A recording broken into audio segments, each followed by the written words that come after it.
सगळ्यांना शुभ सकाळ.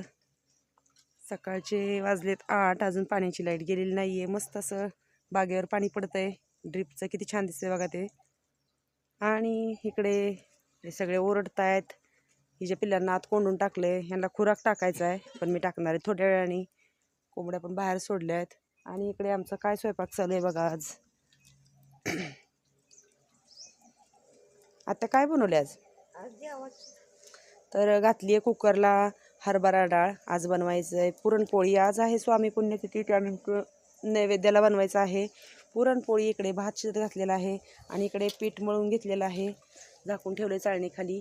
छान अशी आता आम्ही हरभरा डाळीचीच भजी बनवणार आहे आज. बेसन पीठ संपलं त्याच्यामुळे हरभरा डाळ भिजत घातली. आता ह्याचं वाटून छानपैकी अशी भजी बनवायची. असं चालू आहे आज नैवेद्याचा स्वयंपाक. तर लवकर बनवायचं आहे. तर चला आता मी आरती करून घेते आणि स्वयंपाकाला लागते. तर कसा